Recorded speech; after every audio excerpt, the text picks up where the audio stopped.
अस्सलाम वालेकुम स्टूडेंट्स। अच्छा, मुझे ना काफ़ी सारे कमेंट्स आए हैं स्टूडेंट्स के व्हाट्सएप के ज़रिए भी कि हमें सर रिपोर्ट का एक ज़रा ट्यूटोरियल या एक वीडियो बना के दे दें कि कैसे रिपोर्ट बनानी है। वैसे तो रिपोर्ट का जो टेम्पलेट फॉर्म है वो मैंने आपको हर बच्चे को ना पोर्टल पे हमने सेंड किया हुआ है। कहाँ पे किया हुआ है? जहाँ पे आप लोग डेट शीट देखते हैं ना, वहाँ पे अगर आप लोग जाएंगे, बिल्कुल लास्ट फोल्डर है आपके पोर्टल का, उसमें आपको नज़र आएगा नीचे इंडस्ट्रियल ट्रेनिंग रिपोर्ट का एक फ़ोल्डर है, उसको आप ओपन करेंगे तो पीडीएफ फॉर्म में आपके पास इंडस्ट्रियल ट्रेनिंग रिपोर्ट जो है वो डाउनलोड हो जाएगी।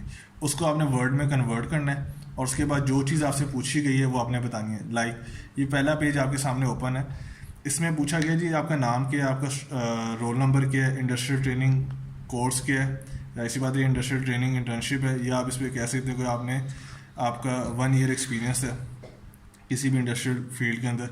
और अच्छा, ट्रेनिंग पीरियड पूछा गया है, यहाँ पे बच्चे ने लिखी हुई है डेट फ्रॉम 1 मार्च टू 28 फरवरी, मतलब 1 मार्च 2020 से लेकर 28 फरवरी 2021 तक। यहाँ पे आप 1 ईयर भी लिख सकते हो, ठीक है, क्योंकि आपकी 1 साल की ट्रेनिंग है।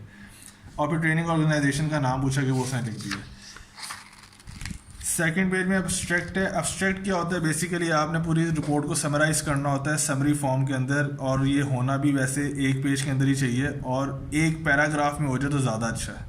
इस बच्चे ने 2-3 पैराग्राफ्स बनाए हुए हैं, लेकिन आप कोशिश करें इसको एक पैराग्राफ के अंदर ही एक्सप्लेन करें, और एक पेज से कम ना हो, तकरीबन एक पेज को टच करे ये, ठीक है। इसमें आपने पूरी रिपोर्ट को समराइज़ करना है कि आपने रिपोर्ट में जो भी आपने लिखा हुआ है उसमें आपने क्या सीखा, क्या आपको उसमें काम करने को मिला, उससे आपको क्या बेनिफिट हुआ, और इस रिपोर्ट बनाते हुए आपको क्या क्या, मतलब जो चीज़ें भी आपने बताई हैं उसको आपने एक पेज के अंदर समराइज़ करना है, जिसे हम उर्दू में खुलासा भी कहते हैं। ये सबसे आखिर में किया जाता है, लेकिन लिखा सबसे पहले जाता है। अच्छा, उसके बाद हमारे पास टेबल ऑफ कंटेंट्स है। इसमें आपने चैप्टर 1, 2, 3 और 4, अच्छा ये चीज़ भी हमने जो है ना रिपोर्ट का जो टेम्पलेट मैंने पोर्टल पे आपको सेंड किया उसमें मौजूद है सारा, ठीक है। उसमें जो हमने लिखा है उसमें फॉर्मेट थोड़ा सा चेंज है, उसको आप बिल्कुल सीक्वेंस में कर दें, टाइम रोमस में करके एक सही आपको अभी शो हो रहा है वीडियो के अंदर, इस तरह से आपने इसको बनाना है। टेबल ऑफ कंटेंट्स आपका एक पेज के अंदर ही है, ठीक है। इसको आपने 2-3 पेजेस में नहीं करना है, इसको आपने एक पेज में करना है। 4 तो चैप्टर हैं सिर्फ, ठीक है। और हर चैप्टर के अंदर हमने आपको ये भी बता दी क्या क्या हेडिंग्स हैं। जैसे चैप्टर 1 है बैकग्राउंड ऑफ ट्रेनिंग ऑर्गेनाइजेशन, उसके अंदर मज़ीद जो सब हेडिंग्स हैं वो 1.1, 1.2 करके लिखी हुई है। कौन सी हेडिंग किस पेज में है वो भी आपने बताना है। अब ये नहीं आपने करना कि जी मिसाल के तौर पर चैप्टर 2 आपका 9 पेज में आ रहा है और रिपोर्ट में आपने चैप्टर 2 15 पेज में लिखा हुआ है, नहीं। जो पेज आपने मेंशन किया है वही पेज आपने कहते हैं टेबल ऑफ कंटेंट्स के अंदर मेंशन करना है, ठीक है। और उसी पेज में ही जाके वो चीज़ आपको मिलनी चाहिए, ठीक है।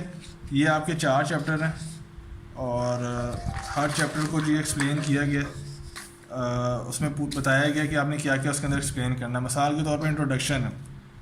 इंट्रोडक्शन अगर आप जाएंगे अपने पोर्टल में तो जहाँ पे मैंने इंट्रोडक्शन लिखा हुआ है वहाँ पे नीचे ये भी एक लाइन लिखी गई कि इंट्रोडक्शन के अंदर आपने बताना क्या है, ठीक है। आप उसको मज़ीद एक्सप्लेन कर सकते हैं, लेकिन जो चीज़ आपसे पूछी गई वो ज़रूर आपने बतानी है, उसको आपने निगलेक्ट नहीं करना, ठीक है। मिसाल के तौर पर इंट्रोडक्शन में लिखा हुआ था कि आपकी क्या कहते हैं आपकी जो इंडस्ट्री है उसका नाम क्या है, ऑर्गेनाइजेशन का नाम क्या है, उसका एड्रेस क्या है, उसके प्रोजेक्ट्स क्या क्या वो करवाती है, और उसके अलावा वो किन किन चीज़ में उसमें स्पेशलाइजेशन वो करवाती है, ठीक है। ये चीज़ें उसमें पूछी गई हैं। इसके अलावा अगर आपने एक्स्ट्रा बताना तो वो बता सकते हैं, ठीक है।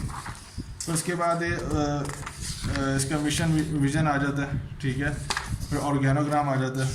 ऑर्गेनोग्राम कुछ इस तरह का होता है जिसमें आपने क्या कहते हैं बताना होता है कि आपके सबसे ऊपर CEO है, उसके नीचे डायरेक्टर है, उसके नीचे फिर आपके पास मज़ीद जो आपके मेंबर्स आ जाते हैं, जिसमें इसमें सारा कुछ बताया हुआ है कि हर एक का क्या क्या काम है उस पूरी ऑर्गेनाइजेशन के अंदर, ठीक है। फिर आप क्या क्या काम है, मतलब एक चार्ट के फॉर्म में होता है जिस तरह आपको शो हो रहा है वीडियो के अंदर।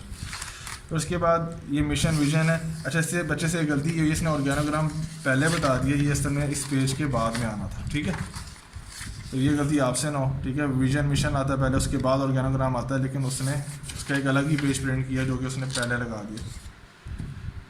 अच्छा, उसके बाद फिर आपसे पूछा जाता है title and position of your supervisor जो था आपका इंचार्ज वहाँ पे, उसका टाइटल और उसकी पोजीशन बतानी है आपने कि वो कौन था, क्या उसका काम था वहाँ पे, ठीक है।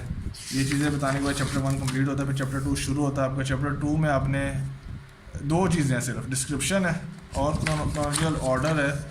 ये दोनों चीज़ें मैं एक्सप्लेन कर देता हूँ क्योंकि इसमें अक्सर बच्चे गलती करते हैं और इसमें गलती होनी नहीं चाहिए आपसे।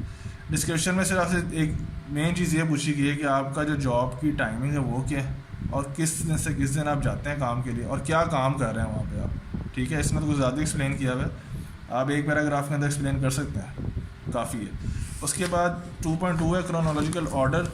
इसमें आपको हमने पूरा एक टेबल दे दिया हुआ है, वीकली, टाइप ऑफ ड्यूटीज़ और ड्यूरेशन। बच्चे यहाँ पे बड़ी गलती करते हैं।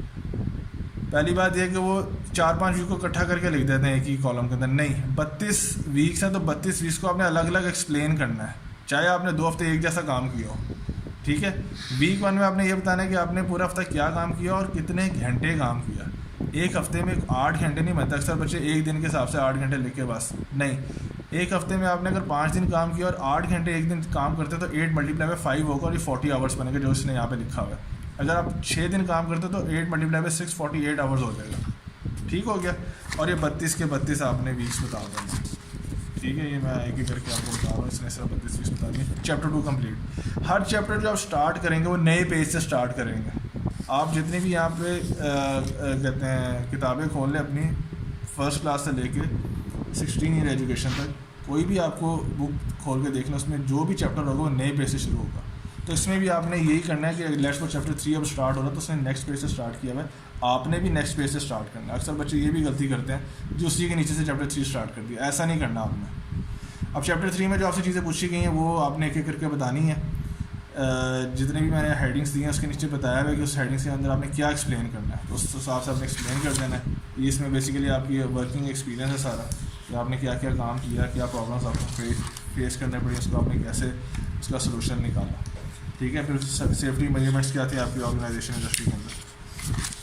फिर चैप्टर 4 आ जाता है। चैप्टर 4 में हमने सारा कंक्लूड करना है आप अपनी रिपोर्ट को, तो हमने कंक्लूजन, इसमें एक हेडिंग है उसमें आपने सारा कंक्लूड करके बताना है। ठीक है, उसके बाद रेफरेंसेस हैं, फिर अपेंडिक्स है। रेफरेंस में आपने ये बता देना आपने मटेरियल कहाँ से उठाया थी। अक्सर बच्चे मटेरियल उठाते हैं वेबसाइट से, तो बता दो, उसमें कोई मसला नहीं। आप रेफरेंस में लिखें कि हाँ जी मैंने इस फलाने पेज से, फलाने लिंक से मैंने ये मटेरियल उठाया था, तो उसका आप यहाँ पे रेफरेंस दे दें। अपेंडिक्स में आपने बता देना ये जिस तरह से जॉब डिस्क्रिप्शन का पेज लगाया हुआ है जो उसको कंपनी ने दिया होना है, तो उसमें कुछ पिक्चर्स लगाएंगे। इसी तरह आपने भी ऐसे ही करना, कोई पिक्चर्स वगैरह आप लगाना चाहते हो तो अपेंडिक्स में लगाएंगे आप। अब ये देखें उसने पूरी एक कहते हैं डिज़ाइन जो किया हुआ है उसकी एक पिक्चर लगाई है उसमें। ठीक है, रिपोर्ट यहाँ तक कंप्लीट नहीं हुई है, अब रिपोर्ट असल शुरू हुई है। इंडस्ट्रियल ट्रेनिंग लॉग, यहाँ पे भी बच्चे बहुत सारी गलती करते हैं।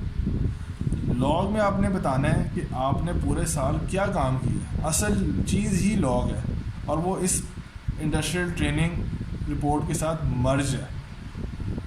आपने लॉग का जिक्र टेबल ऑफ कंटेंट्स में नहीं करना, ठीक है, ये अलग हिस्सा है, लेकिन इसके साथ मर्ज होगा।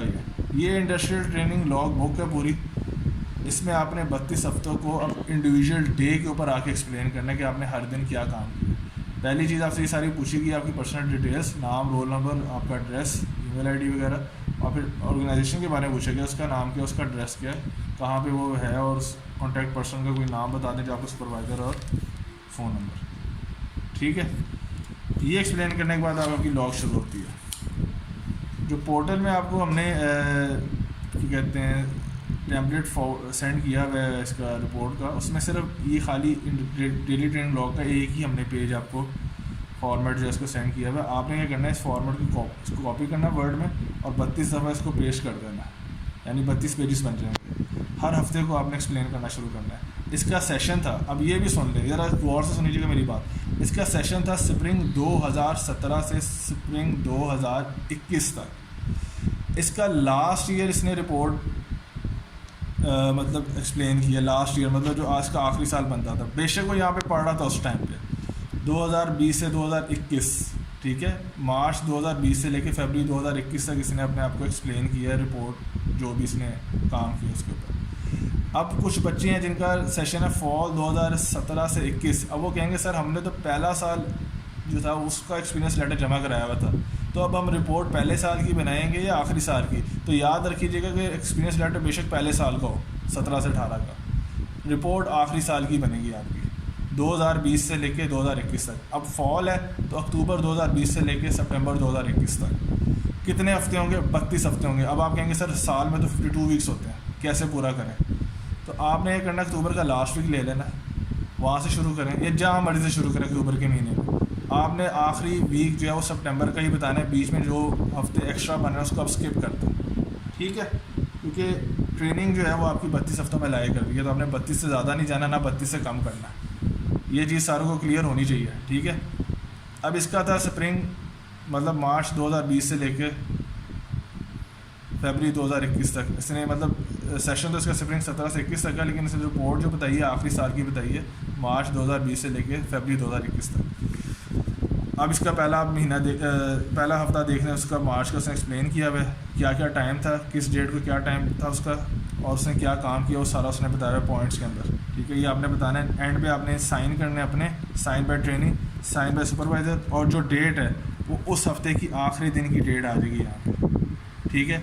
ये पहला वीक हो जाएगा। इसी तरह सेकंड वीक है, इसी तरह आपका थर्ड वीक है, 6 वीक, 10, 16, 18, ये सारे हफ्ते आपने बताने हैं। और बताने के बाद आपने जिसका आप लास्ट वीक देखेंगे, वो उसका लास्ट वीक जो बन रहा है वो फरवरी का बन रहा है, ठीक है ना? कैसे उसने 32 हफ्ते पूरे कर लिए हैं एक साल के अंदर, आपने भी इसी तरह 32 हफ्ते और पूरा साल आखिरी वाला जो उसको उसके अंदर कंप्लीट करना है, ठीक है? और ये रिपोर्ट कंपलसरी है, हर बच्चे ने बनानी है डिग्री को अप्लाई करने से पहले। अब मेरा नहीं ख्याल किसी को कोई डाउट होना चाहिए, कोई ऐसा बच्चा हो जिसको ना समझ आए, वो एक दफ़ा मेरी ये वीडियो दोबारा सुन ले, कोई पॉइंट अगर रह गया हो तो शायद उसमें उसको कवर हो जाए, ठीक है? Thank you so much.